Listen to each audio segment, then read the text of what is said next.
He was standing in my parents' living room holding my sister's hand when I walked through the door. Ethan. The man I had spent 2 years loving. The man who had met my family exactly once at Thanksgiving 8 months before. He looked at me the way people look, at someone they have already decided how to feel about. My mother was beside him, one hand resting on Vanessa's arm, smiling the particular smile she reserved for moments she had arranged and was proud of. My father sat in his chair and looked at the floor. Nobody spoke. The room held its breath and let me stand there alone in it. I need to tell you how Ethan and I began because the beginning matters. We met in the second semester of my junior year at MIT. I was studying computer science. He was in electrical engineering, 1 year ahead of me, the kind of student who asked questions in lecture that made the professor pause and reconsider their notes. We met in the library at 11 on a Tuesday night over a shared table and a disagreement about the most efficient approach to a distributed systems problem. He was wrong, and I told him so, and he laughed instead of getting defensive, and that was the thing that undid me. A man who could be corrected and find it interesting rather than threatening. I had not met many of those. We dated for 2 years, quietly, steadily, the way I did most things. He knew about my family early on. I didn't hide the dynamics exactly, but I described them carefully, in the measured way you describe a landscape you've navigated for so long that you've stopped seeing how unusual the terrain is. I told him my mother was traditional, that she had expectations, that my sister Vanessa was the one those expectations had always orbited most naturally. He listened. He said he understood complicated families. He held my hand and I believed him. My name is Clara. I'm 36 now. At the time of that Thanksgiving I was 22 and finishing my junior year and more certain about Ethan than I had been certain about most things in my life. I brought him home because I wanted my family to see what I had found. I wanted, I think, a particular kind of witnessing. Here, look. Here is something that is entirely mine and entirely good. The visit lasted 3 days. My mother was warm to Ethan in a way she had never been quite warm to me. Attentive in a way that I registered but didn't examine too carefully. She asked him questions over dinner, real questions, the curious kind, the kind she asked people she was genuinely interested in. She refilled his glass before he asked. She laughed at his observations. She brought out the good dishes, which she did not always do, and she made the lamb recipe she reserved for occasions she considered significant. Vanessa was home for the holiday too. She was 26 then, working in finance in the city, polished in the way she had always been polished. Effortlessly it seemed, though I had watched the effort up close my entire life and knew how deliberate it was. She and Ethan talked easily. They had industry adjacencies, mutual references, the common language of people who moved in overlapping professional worlds. I watched them talk and I told myself it was fine. It was just conversation. I was the kind of ease that happened between people who had similar reference points. I told myself that for 8 months. Ethan began pulling back in February. Slowly at first, the way temperature drops slowly enough that you keep adjusting without realizing you've been adjusting. He was busier. His responses were shorter. The calls we had every other evening became every few days and then less than that. When I asked if something was wrong, he said he had a lot going on. When I asked if we were okay, he said, "Of course, don't worry." He said it in the voice people use when they've already made a decision and are managing the distance between that decision and the moment they have to say it out loud. He ended it in April, on the phone. He said he had been doing a lot of thinking. He said he wasn't sure we wanted the same things. He said he cared about me deeply, but something had shifted, and he needed to be honest about that. He was gentle. He was kind, even. He did not mention my sister. He did not mention my mother. He said the things people say when they're delivering a version of the truth that has been carefully edited for the recipient. I didn't know the unedited version yet. I went back to my coursework. I finished the semester with the highest GPA of my academic career, which is the kind of thing that happens when you have nothing left to protect except your own momentum. I didn't call home much. My mother called. Occasionally, bright and chatty, full of news about family and neighborhood and nothing of consequence. She did not mention Ethan. She did not mention Vanessa. In June, a mutual friend sent me a photograph from a rooftop party. Vanessa and Ethan standing close, her head tilted toward his shoulder, his hand at the small of her back. I sat with my phone in my hand for a long time. Then I booked a one-way flight to Seattle. Seattle was not a plan, it was a direction. I knew one person there, a former classmate named Rose who had graduated a year ahead of me and was working at a small tech startup and had mentioned once casually that her company was always looking for people who were good at solving problems that didn't have obvious solutions. I emailed her from the airport. She called me back before I boarded. She said, "Come," so I went. I finished my degree remotely. MIT allowed it under certain conditions and I met all of them. I submitted my final thesis from a studio apartment with a view of a parking structure and a coffee shop on the corner that opened at 5:30 in the morning, which suited me because I was not sleeping well and needed somewhere to be before the rest of the city woke up. I graduated in absentia. My diploma arrived in a cardboard tube. I set it against the wall and looked at it for a moment, and then I went back to work. I did not think about Ethan every day. That is the truth, and I want to say it plainly because people expect a different kind of grief from this kind of story. I thought about him in the particular way you think about a room you have been locked out of. Not constantly, but every time you pass the door. The question that occupied me wasn't whether I missed him. It was how it had happened. The geometry of it. The 8 months between Thanksgiving and April, the way he had pulled back so gradually, the careful gentleness of the ending. It had the shape of something managed. Choreographed. And the choreographer I was beginning to understand was someone I had known my entire life. My mother had been managing me for as long as I could remember. I grew up in Connecticut, the younger of 2 daughters, in a house full of a particular kind of quiet pressure. My mother was not cruel. That is important to say. She was not the kind of woman who raised her voice or said cutting things in obvious ways. She operated differently. She shaped situations, she arranged conditions. She had a gift for making the things she wanted seem like the things that had simply, naturally occurred. When I was 8, I won a regional science competition.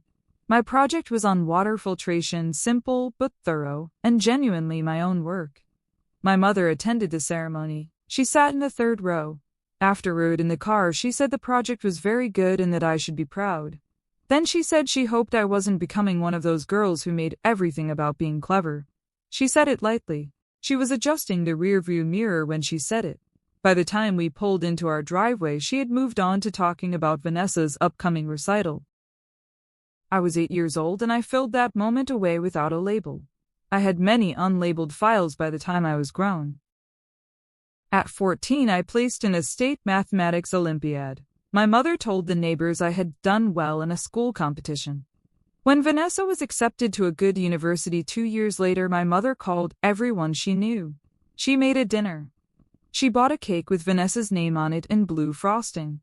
She cried happy tears at the table and said she was so proud she didn't have words for it.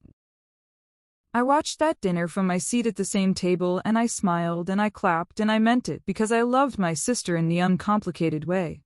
You love someone you grew up beside, regardless of how the house arranged itself around them. What I felt underneath the clapping was something smaller and harder, something I didn't examine directly for years. The sense that achievement in this family had a different weight depending on whose name was attached to it.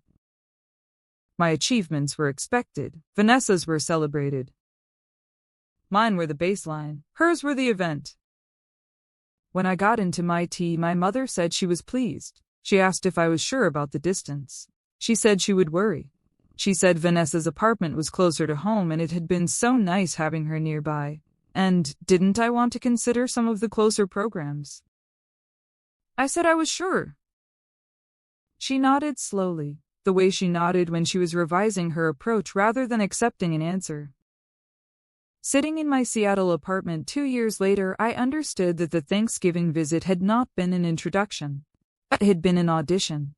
And Ethan, who was warm and sociable and had no particular reason to distrust the family of the woman he was dating, had walked into it without knowing what he was being asked to choose between.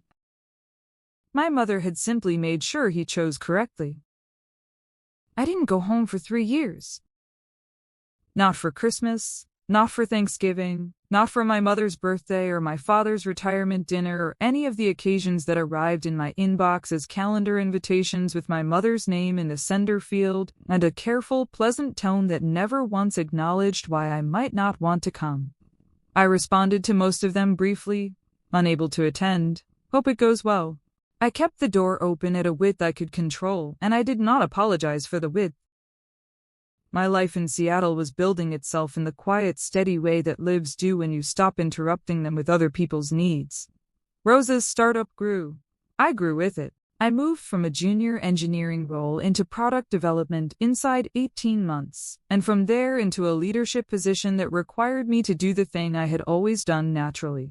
Find the problem beneath the problem, the structural flaw hiding inside what looked like a surface issue. I was good at it. I got better. By the time I was 27, I was managing a team of 11 people and had equity in a company that was beginning to attract serious attention. I met Daniel at a work conference in Portland when I was 28. He was presenting a paper on human-centered design.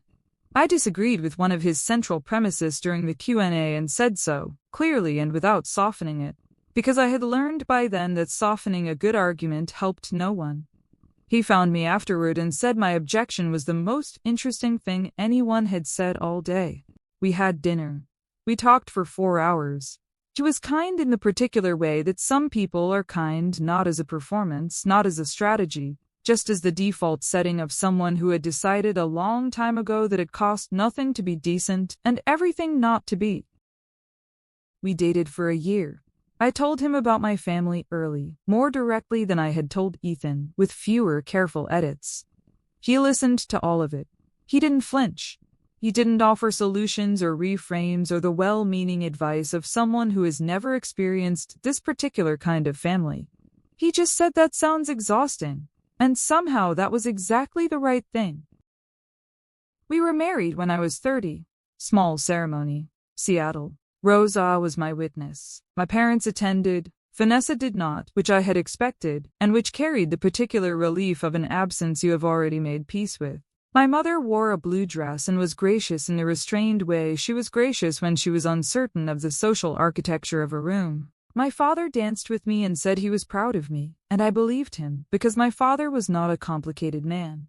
He was a man who had spent 30 years choosing the path of least resistance inside his own home, which had its own kind of damage, but his love for me was not something I had ever genuinely doubted.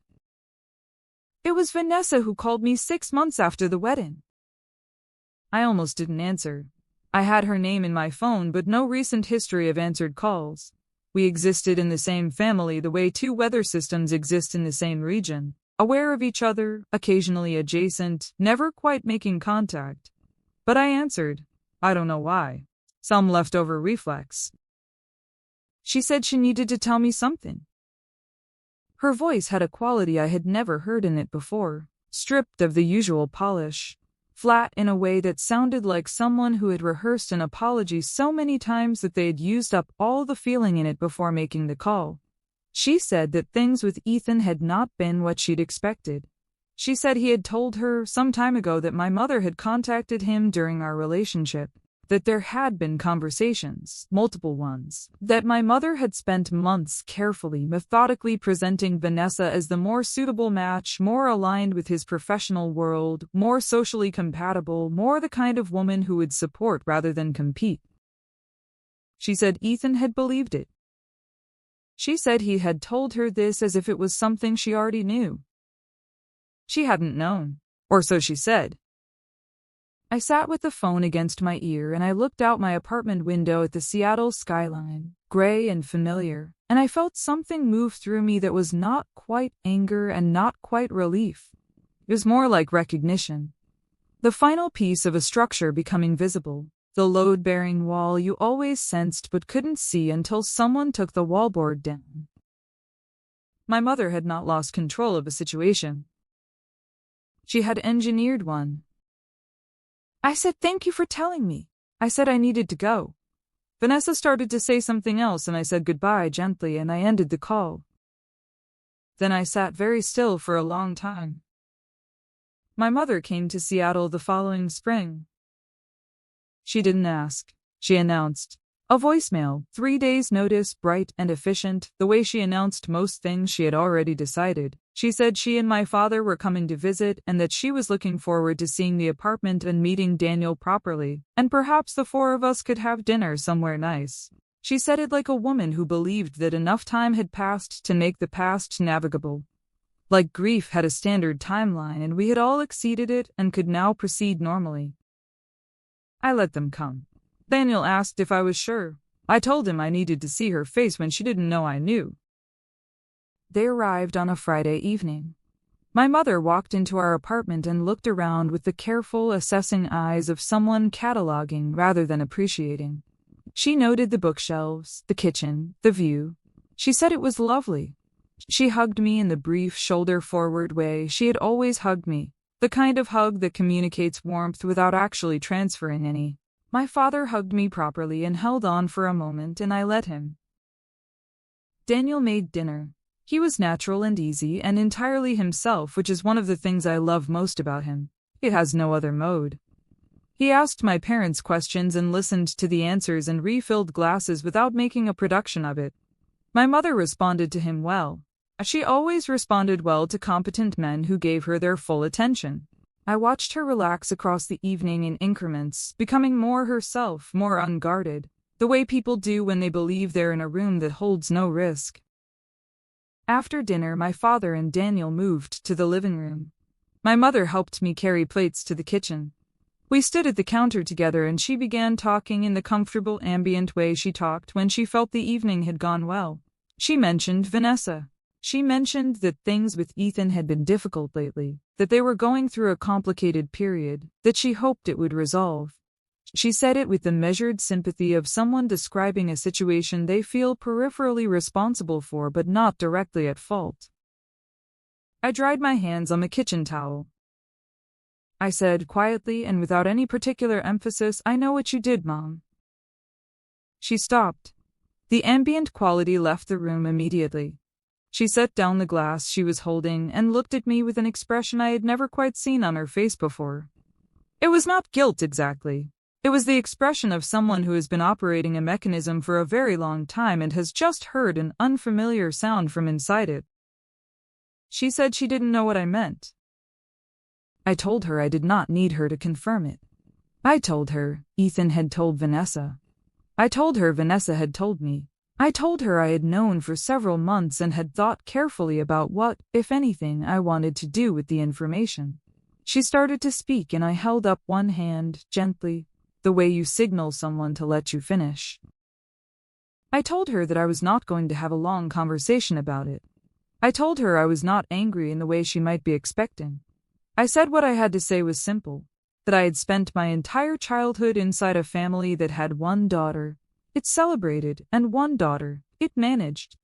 That I had internalized that for a long time. That it had shaped the way I moved through the world in ways I was still untangling. And that the thing with Ethan, the calls, the months of quiet steering, the careful presentation of Vanessa as the better option that had been the clearest version of something that had always been true. I said I wasn't asking her to agree with me. I wasn't asking her to apologize, though she could if she wanted to. I was simply telling her that I knew and that I was fine, and that the life I had built in this city, in this apartment with this man, was more than she had intended for me and more than I had once believed I deserved. I picked up my glass and walked back to the living room. She stood in the kitchen for a while. I don't know exactly what she did in there. When she came out, her face was composed and she sat down and the evening continued, and my father told a story about his retirement garden that made Daniel laugh, and nobody said anything more about any of it that night. They left Sunday afternoon. My mother hugged me at the door. She held on slightly longer than she usually did. I noticed it and said nothing about it and let it be what it was. The drive back from the airport, Daniel asked how I was. I told him I was good. He looked at me, the way he looked at me when he was checking whether good meant good or good meant something more complicated. I told him it genuinely meant good. He reached across and held my hand for the rest of the drive. The calls from my mother became different after that visit. Not absent, not warm in an entirely new way, but different, more careful. Like someone who has been reminded that a door they assumed was open is actually on a hinge and can be moved in either direction. I responded at the pace I chose, in the length I chose, about the things I chose. For the first time in my life, the communication between us felt like something I was participating in rather than something that was happening to me. Vanessa and Ethan separated quietly. I heard through my father. He mentioned it briefly without editorializing, the way he mentioned most things that didn't have an easy framework. I said I was sorry to hear it. I meant a version of that. Rose and I had lunch on a Tuesday in November. The startup had been acquired the previous year and we were both in new roles with better titles and worse hours, which was a trade we had both made willingly. We sat at a window table and drank good coffee and talked about the next thing we were building. There was always a next thing. That was something Seattle had given me, the understanding that the work didn't finish. It just evolved, and that was not a disappointment but a design. I thought about Ethan sometimes, less than I once had. When I did, it was no longer with the specific ache of something lost. It was with the cooler, clearer feeling of someone looking at a map and seeing how a road that seemed like the right one would have taken them somewhere they didn't actually want to go. The heartbreak had felt like an ending. It had been, it turned out, a redirection. My mother had wanted to determine the shape of my life. She had done it for years in smaller ways and then once, decisively, in a way that she believed would settle something. What she had settled, without intending to, was me. She had pushed me far enough outside the gravity of that family to find out what I was like. I was only answerable to myself, and what of the best things about her. I did not need her to understand that. I did not need anything from her that she wasn't capable of giving. That, I had learned, was the quietest available to me. Not the dramatic kind. Not the kind with confrontations and final speeches and doors slammed in a satisfying way.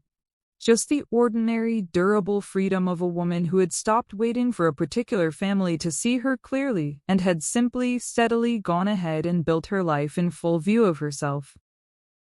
The MIT diploma is framed now. It's in my home office on the wall above the desk where I do my best thinking. Daniel hung it the weekend. We moved into the house we bought last year. He stood back and looked at it and said, "There she is." He was right. There I was. There I am.